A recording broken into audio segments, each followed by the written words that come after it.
The example is the paradox of Achilles and the tortoise. It's a race between the Achilles, which is very fast runner, and the tortoise, which is very, very slow.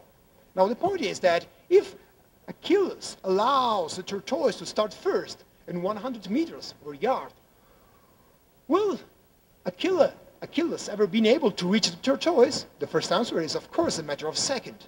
But then Aristotle, but actually the philosopher was another one, was Zeno, but doesn't matter, say, well, it's not that case, because after 5 or 6 seconds, the tortoise has taken another 10 meters or 5 meters.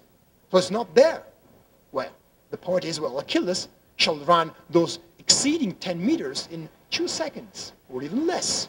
But in those 2 seconds, the tortoise will have made another 1 or 2 meters.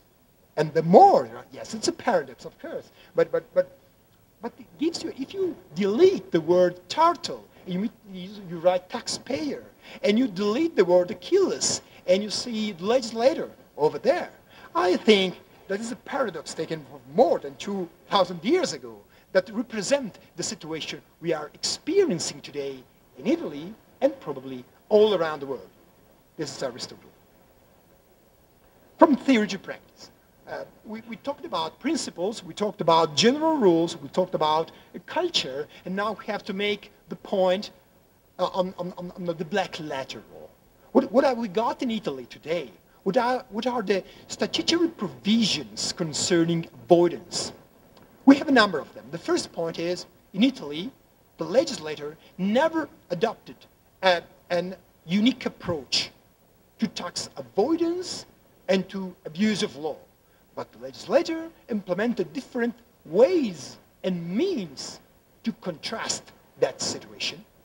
This is the way, the clause that we implemented in our direct, for what concerns direct taxes. Article 37 bis of an act that I mentioned in detail is could be our statutory general anti-avoidance rule. The problem is, or in other words, the feature is that the legislator implemented this provision, as you see it there. The translation in English is not official. I did that very quickly, but just to give you an idea of the rule as it is. The problem is that the article continues after the first paragraph with the number of the paragraph listing one by one the operation to whom that rule can be applicable. So that's why I told you that in Italy we do not have a statutory-based general anti-avoidance rule, because you can apply that provision only to mergers, acquisition, some kind of contracts, but not to the everyday operations.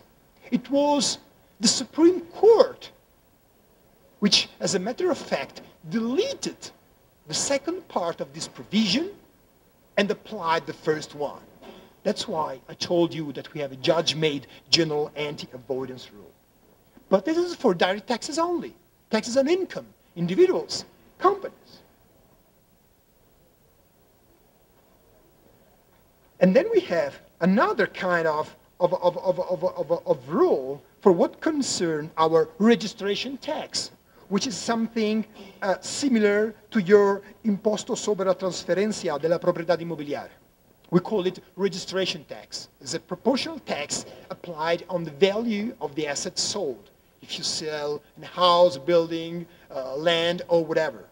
There we have a stronger anti-avoidance rule. That's, in my opinion, a general anti-avoidance rule, or a rule making substance prevail over form. It authorized the revenue service to reassess the amount of the tax, to disregard the nomen juris, that is in Latin, in English, the name of the contract the parties entered into, and calculate the tax in a different way. Very strong, substance over form, black on white. Article 20 of the registration tax. But once more, useful, but only for your imposto sobre la trasferencia della proprietà immobiliare. Not for income, not for value-added taxes. Only for that. You see, in Italy, the tax you find, the regulation you discover. Then we got to go back to the to the income taxes that perhaps are more important for you for just 1 second. I tried and list in this presentation just a few of the cases, of the most recent cases by our Supreme Court involving the general anti-avoidance rule and the abuse of law principle. The first one dates back to the 1991. Actually, there was only one case in that year, 2008, 2009, and 2010. A number of them, and just pick it, perhaps the most important one. In all of these cases, which are available, unfortunately in Italian only, but available online on the web, in all these cases, the Supreme Court said, well, now in Italy, in our opinion, there is a general anti-avoidance rule founded on the abuse of law doctrine, which is founded on Article 53. And this principle, this, how to call that, unwritten rule, authorized the Internal Revenue Service to requalify the contracts, the operation, in a way they feel more consistent with the principle of solidarity. But once more, in my opinion, it's not only a matter of direct taxes, which is of course the most important ones for you, but the phenomenon now has crossed any kind of borders in our legal and tax system. And just to give you an example, the most far away example that you can imagine, inheritance tax. Believe it or not, there are also some cases of tax planning involving inheritance tax. And I think that your situation in Brazil is pretty much the same. Under our Italian inheritance law, when somebody dies, of course, all the properties and assets are transferred to relatives, spouse, sons, daughters, etc., or according to the law or to the testament.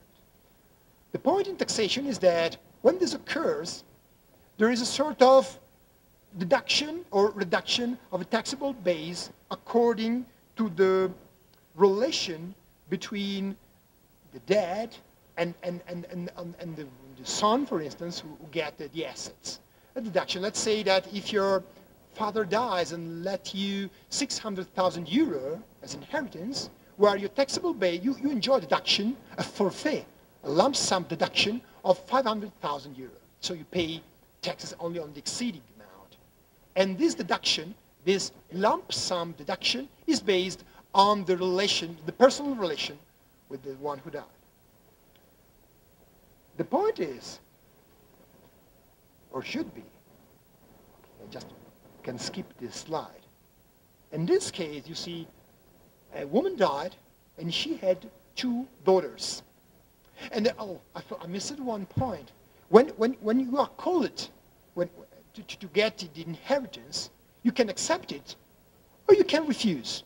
It's not compulsory for you in Italy to accept inheritance. You can take your time, 1 year, and make your decision.